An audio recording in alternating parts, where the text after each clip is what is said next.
I know that there's so many kids out there that just don't feel like they ever belong. I think that's why I do it. I do tattoo removal usually 2 nights a week after working my regular job. And my name is Della Steinke, and I'm the redemption artist. Right now, if I didn't have neck tattoos or hand tattoos, like, I look legit. Like, for my kids to be more proud to look up to me, right? We're all born originals, but a lot of us die copies, right? My name is Della Steinke, and I'm the redemption artist.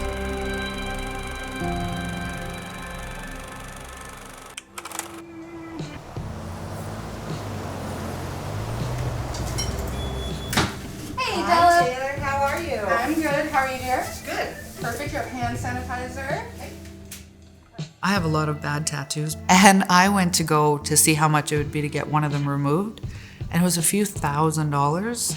Something the size of an apple would cost them somewhere around $2,000. Nobody can afford that kind of money when every session that I work on these guys or girls, something that size is going to take me 10 minutes. It's ridiculous. Yeah, absolutely. That's exactly what I wanted. I wanted to make sure that we have these, like the diamond in there. Awesome. Yeah, perfect.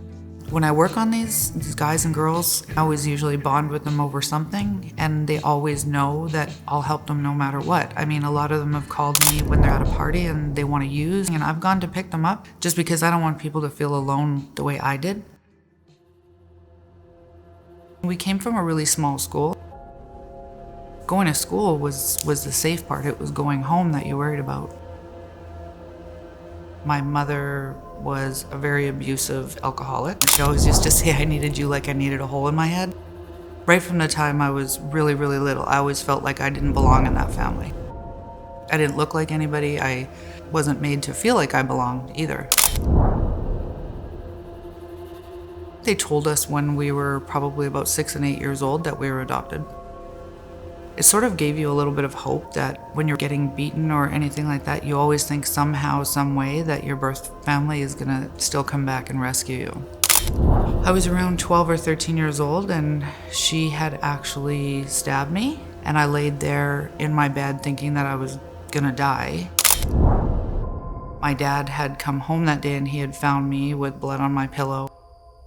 My whole world kind of changed after that.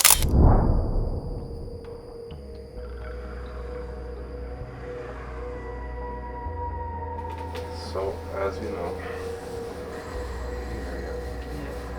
I think we've been through this a couple times. It was January 10th, 2010. My son decided he was going to go out that night. I told him not to go out. He had to work in the morning. And I got the RCMP come to the door at about 2:15. They told me what had happened, and I asked them how bad it was. And they just said that, get dressed and we have to take you there right now. He had missed the curve right by our house, right by the Rivercrest Hotel. And he had slammed right into a full-size SUV. The motor and him were basically both in the back seat. He was in a wheelchair for over 4 years after that. He went from being in a power wheelchair to then being in a manual wheelchair to then slowly walking.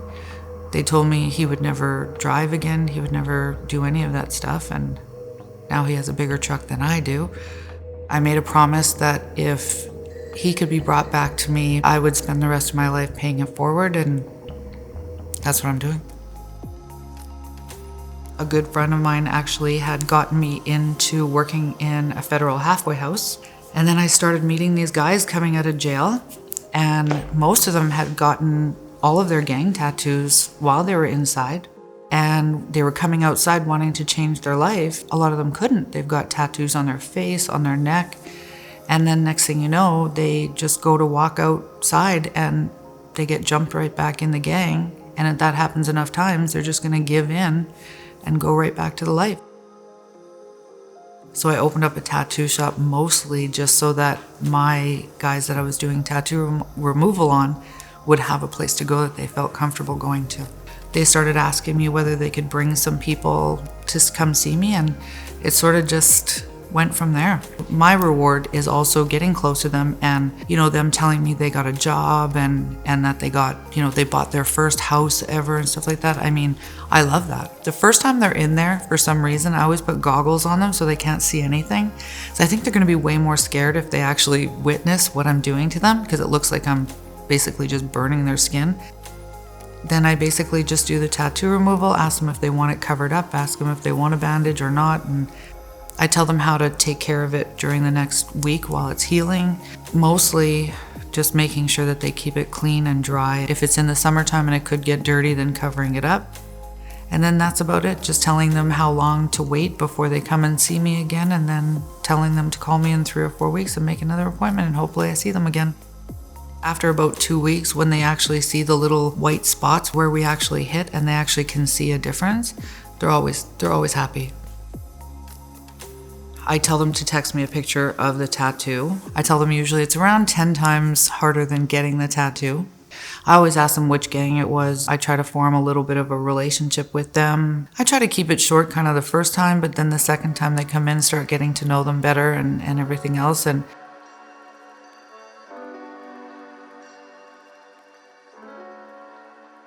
I have lost a few people too. That's been really hard. I got really, really close to a few different people, and they were clean and sober, and then COVID hit. They lost their job. They started to, get the notice that they were going to lose their apartment. They went to a party and they OD'd and they passed away, unfortunately.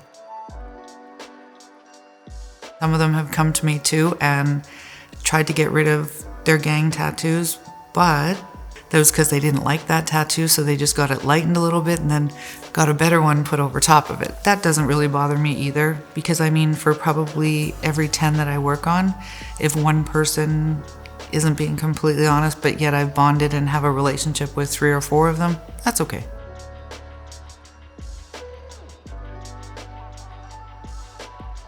I used to do laser hair removal, a bunch of different laser treatments and everything, and I gave all those up just so I could actually trade all those machines just to get a tattoo removal machine. Because that's the only service that I want to keep doing and keep this going.